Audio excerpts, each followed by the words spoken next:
Tahukah pemirsa, konon cerita ini bermula pada zaman dahulu. Ada sepasang pengantin baru yang berasal dari dua desa yang ada di dekat air terjun Songgolangit.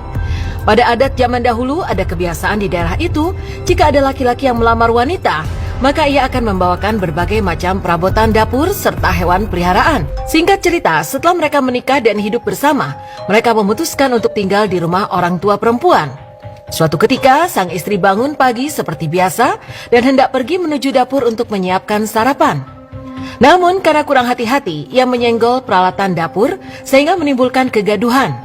Ibu sang istri pun memperingatkan anaknya agar tidak gaduh karena bisa membangunkan sang suami. Tanpa disadari oleh sang istri dan ibunya, ternyata pembicaraan ini terdengar oleh sang suami yang sudah bangun. Namun sayangnya, sang suami salah menangkap maksud pembicaraan keduanya. Sang suami beranggapan bahwa ibu sang istri tidak suka dengan keberadaannya dan marah karena sang istri gaduh dengan peralatan dapur milik mertuanya itu. Hingga akhirnya, sang suami yang merasa tersinggung kemudian dengan emosi mengajak sang istri untuk pergi dari rumah mertuanya itu dan pergi ke rumah orang tua dari suaminya di desa sebelah. Mereka pun berangkat saat matahari belum terbit sehingga jalan menuju desa orang tua sang suami gelap dan berkabut. Hingga tanpa mereka sadari, bedati kuda yang mengangkut suami istri ini tersesat masuk jauh ke dalam hutan yang penuh kabut. Karena jarak pandang yang terbatas, tanpa mereka sadari, akhirnya mereka tiba-tiba terperosok ke dalam jurang yang dalam. Konon menurut warga sekitar, mereka jatuh ke dalam air terjun Songgolangit dan hingga saat ini tubuh mereka berdua tidak pernah ditemukan. Konon menurut cerita yang berkembang di masyarakat, sepasang pengantin baru ini berubah menjadi kelanceng putih. Dan kelanceng putih ini dipercaya hingga sekarang menjadi penjaga di air terjun Songgolangit.